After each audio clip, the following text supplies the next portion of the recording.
Hi, welcome to Shell's Homestead. I'm making beef stew and I'm gonna can it up, show you how I do it. I have 2 big chuck roasts that I cut up into really small pieces.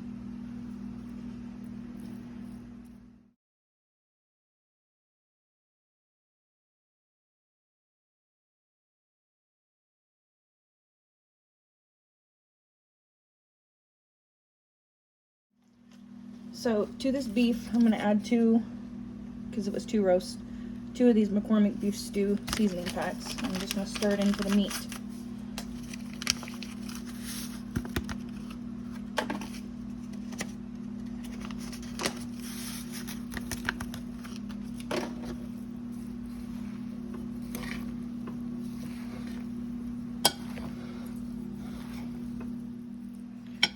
Okay, so I got this all stirred in, and the roasts were really big, so I went ahead and added another 3rd beef stew seasoning pack. And I also added a little bit of water just to make it easier to get the seasoning all over it. So then I have, also for the stew, I have some potatoes.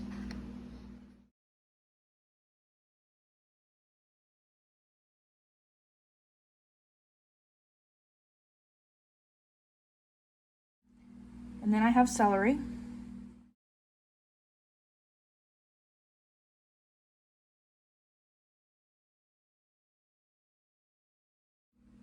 And then I have carrot.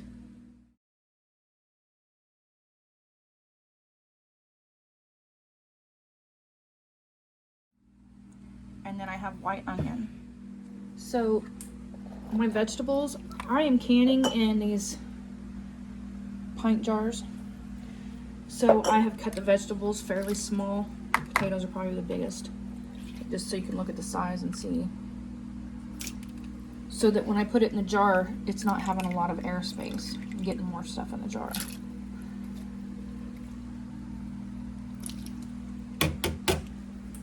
So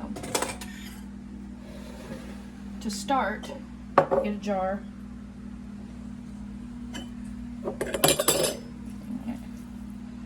And I just put the meat directly in there.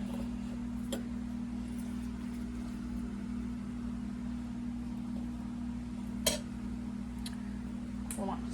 Okay, so I'm going to take this, here, show them this. It's a muddler that you use making sauerkraut and stuff, but it works good for this. So I do this and I just kind of push it down so I can see how much I have in there. And that's about how much I want of the meat. Then I'm going to come along and put a little bit of celery.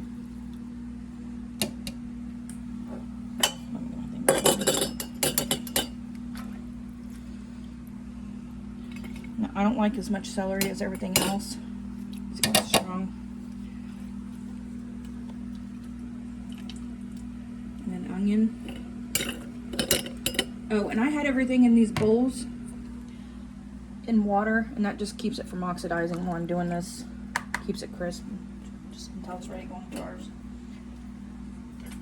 So back to the jar. Onion,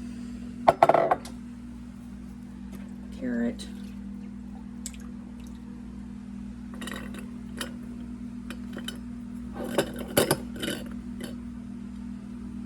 that's a little more than I really wanted in there. So.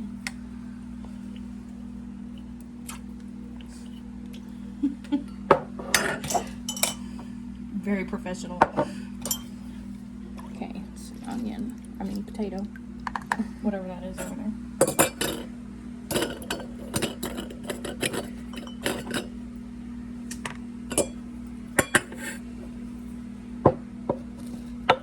Push it down.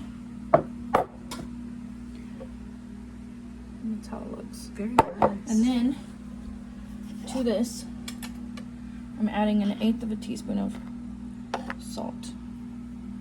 Now, I'm only doing 1/8 teaspoon because the beef stew seasoning already has some salt in it, and I don't want it too salty. And then we're going to fill it up with water. Okay, so I added water, and then I use a chopstick, but you want to debubble it. See all the bubbles coming up out of it? There'll definitely be a lot of them in here.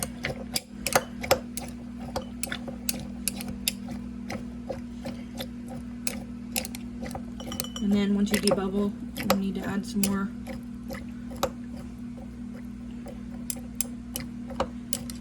water, just a tad bit, if you need it. After this, I'm gonna add a dash. Oh, look at my little. Can you see where it says dash? Dashes, sprinkles, and pinches. I'm gonna add a dash of thyme, just right on top. And then we're gonna put the lid on, wipe the rim, put the lid on, and get enough to fill the canner. So I'm gonna go ahead and fill all of them, and then we'll come back. Okay, so look up here at it. We got 23, was it 23? 23 jars altogether. This is what they look like. They're gonna go in the canner, and I figured up the price, and it comes out to $2.35 a jar. It's a good deal. So we're gonna can it up, and we'll show it what it looks like when it's done. This is pressure canning, by the way. We'll see you later. So the meat's done cooking. I'm gonna open this up. Watch out for the steam.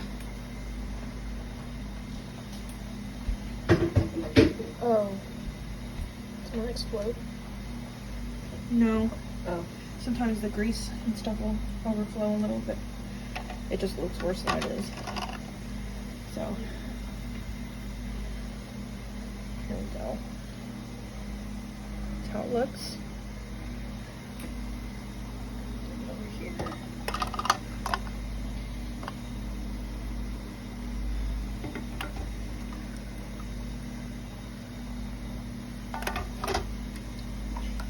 And if you zoom in on them over there, you can see them bubbling. That's what they should be doing.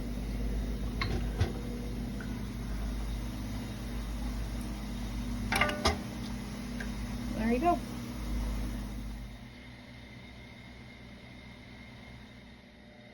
Okay, so I just heated up some of this soup for my dinner, and this is what it looks like. And the meat's really soft. This is the next day when they've had a chance to cool off. All of them sealed, no failures. Thank you for watching.